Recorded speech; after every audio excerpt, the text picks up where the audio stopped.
Seperti yang dikatakan oleh Syekh Nasruddin Al-Albani, bahwa bom bunuh diri itu ada dua jenis. Jenis yang pertama ini hampir kita tidak temukan realitanya, yaitu melakukan bom bunuh diri tidak di wilayah perang dan tidak mendapatkan perintah dari imam. Mas, saya tanya, kalau masing-masing sekarang ini meledakkan diri, menganggap orang tuanya kafir, bom bunuh diri. Menganggap RT-nya kafir, bom bunuh diri. Menganggap pasar itu pasar kafir, bom bunuh diri. Apa enggak hancur? Oleh karena itu, yang kedua adalah berdasarkan perintah panglima perang. Itu pun Barra' bin Malik, ya. Setelah kasus itu hadirin sekalian, dijauhkan Umar bin Khattab dari peperangan karena banyak membahayakan kaum muslimin. Ini harus kita camkan. Dengan demikian hadirin sekalian, kalau statement sekarang ada di Palestina, pertanyaan mendasar, apa maslahat besar yang didapat orang Palestina setelah meledakkan diri, setelah bom bunuh diri, seperti Ashabul Ukhdud, ya, yang telah merelakan dirinya dibunuh. Setelah itu masuknya Islam, raja dan manusia muslim, manusia sekitarnya. Dengan sekarang ini setelah bom bunuh diri, pertanyaannya, siapa yang masuk Islam? Ada enggak maslahat Islam yang dia dapat? Keuntungan Islam yang dia dapat? Malah yang kita lihat sekarang ini, Islam malah terburuk, Islam malah tertuduh. Banyak orang yang hobi Islam dengan kasus-kasus ini. Kalau sekarang kita lihat di dalam kejadian, mereka yang anak kecil, gulam, yang rela dibunuh karena dia nyata-nyata setelah itu raja bersama rakyatnya masuk Islam. Dengan kasus bunuh diri Anda ini, mana orang yang sekarang ini banyak masuk Islam? Maslahat Islam mana yang dia dapat? Malah dikatakan oleh para ulama seperti Syekh Abdul Aziz bin Baz, ini murni bunuh diri, masuk ke dalam firman Allah, wala taqtulu anfusakum, jangan kamu membunuh dirimu.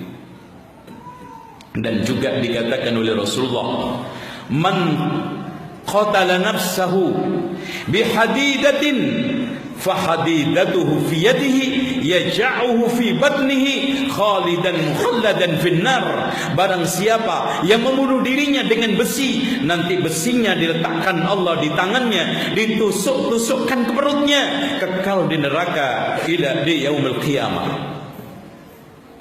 Ya ikhwan, kalau memang maksudnya Palestina, hal ini tidak bisa dijawab macam seperti orang 1, 2, 3, saya atau Abdullah Somad.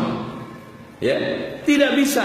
Ini harusnya diserahkan kepada ulama dunia yang mereka ini kapabel memutuskan apakah bom bunuh diri di Palestina itu sunnah, wajib, boleh atau tidak boleh karena pertimbangan maslahat atau madarat.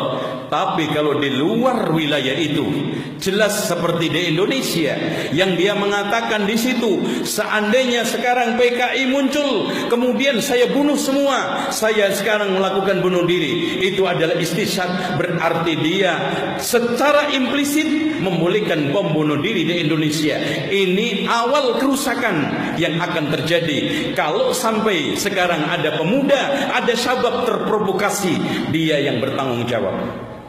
Harusnya dalam hal ini ya ikhwan, kita kembali kepada firman Allah yang ada di dalam surat An-Nisa ayat 83. Wa idza ja'ahum amrum minal amni awil khaufi ada'u bih.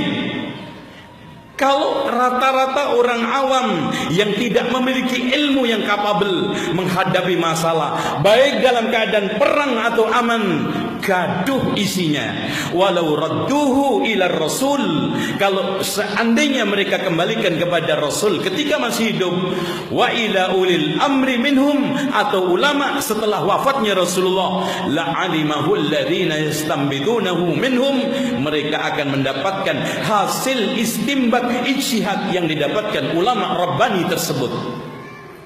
dia akan mendapatkan jawaban yang memuaskan, menenangkan, jawaban yang betul-betul diridhai oleh Allah dan Rasulnya hasilnya. Dan terakhir, saya ingatkan, man uftiya bighairi ilmin fa ismuhu 'ala alladhi afta. Siapa yang diberikan fatwa tanpa dasar ilmu, dosa yang menanggungnya adalah yang memberi fatwa. Man uftiya bighairi ilmin fa ismuhu 'ala alladhi afta. Barang siapa yang diberikan fatwa tanpa dasar ilmu, dosa yang menanggungnya adalah yang memberi fatwa. Wallahu a'lam bishawab. Jadi agak sedikit